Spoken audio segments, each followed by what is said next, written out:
Patient کو ventilator پہ shift کر دیا گیا اور ساتھ ہی کہا کہ آپ کا پیشنٹ جو ہے ایکسپائر ہو گیا ہے۔ ڈاکٹر شاہد جو کہ میری مما کا انہوں نے آپریشن کیا تھا وہ موقع سے غائب ہو گیا ہے۔ جب ہم نے دیکھا اپنی مما کو تو وہ ان کے بالکل منہ کھلا ہوا تھا اور ڈیڈ باڈی بالکل اکڑی ہوئی تھی۔ ہماری ماں کی جو موت تھی وہ 3 گھنٹے پہلے ہو چکی تھی۔ السلام علیکم، میرا نام کائنات بی بی ہے، میں یوسیم سیاڑی گاؤں گوڑا کی رہائشی ہوں۔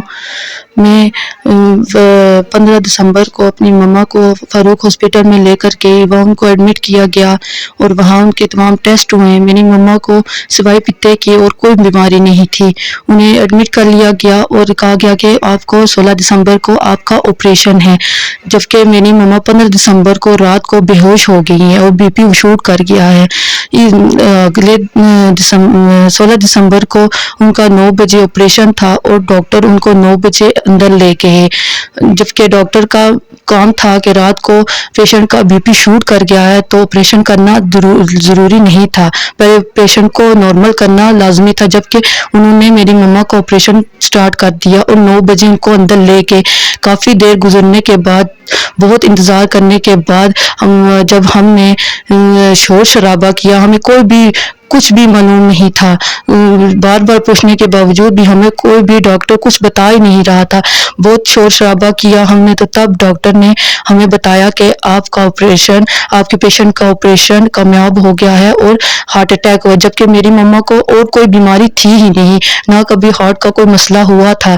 تو انہوں نے فوراً ہی کہتے ہیں کہ پیشنٹ کو وینٹیلیٹر پہ شفٹ کر دیا گیا اور ساتھ ہی کہا کہ آپ کا پیشنٹ جو ہے ایکسپائر ہو گیا ہے۔ ڈاکٹر شاہد جو کہ میری مما کا انہوں نے آپریشن کیا تھا وہ موقع سے غائب ہو گیا ہے۔ تو اگر ہارٹ اٹیک کا مسئلہ تھا کوئی تو پہلے ان کا کام تھا کہ ٹیسٹ کر کے تمام ٹیسٹ کرتے اور کلیئر کرتے، جبکہ انہوں نے تمام ٹیسٹ کیے لیکن انہوں نے ہمیں ایسا کچھ بھی نہیں بتایا کہ ہماری ماں کو کچھ اور بھی بیماری ہے، ایسا کچھ نہیں تھا۔ جب ہم اندر گئے اپنی والدہ صاحب کو جب ہم نے دیکھا اپنی مما کو تو وہ ان کے بالکل منہ کھلا ہوا تھا اور ڈیڈ باڈی بالکل اکڑی ہوئی تھی۔ اس سے یہ بات ثابت ہوتی ہے کہ ہماری ماں کی جو موت تھی وہ 3 گھنٹے پہلے ہو چکی تھی، جبکہ ان کا کہنا ہے کہ یہ ابھی فوراً فوت ہوئی ہیں۔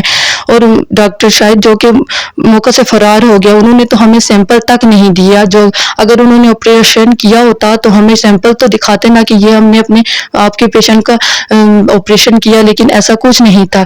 ڈاکٹر شاہد کا کام تھا کہ ہم اپنے ڈیڈ باڈی ہمارے حوالے کر کے جاتا، لیکن وہ موقع سے فرار ہو گیا، ہم نے تو اسے دیکھا ہی نہیں ہے۔ ان نااہل ڈاکٹروں کی وجہ سے آئے دن معتدل واقعہ ہوتی جا رہی ہیں۔ ان نااہل ڈاکٹروں کے خلاف کارروائی کی جائے، قانونی کارروائی کی جائے، اور میری حکومت پنجاب سے گزارش ہے کہ اس ہسپتال کے خلاف قانونی کارروائی کی جائے اور ہمیں انصاف دیا جائے اور تحقیق کی جائے کہ میری والدہ کی موت آخر کس وجہ سے ہوئی۔ ہمیں پتہ چلنا چاہیے کہ ہماری والدہ کے ساتھ انہوں نے ایسا کیا کیا ہے کہ جو ہماری والدہ ہم سے آج جدا ہو گئی ہے۔ میری ماں مری ہے، کل کو کسی اور کی ماں بھی جا سکتی ہے، اس لیے حکومت پنجاب سے میری گزارش ہے کہ مجھ سمیت تمام لوگوں کو انصاف دیا جائے۔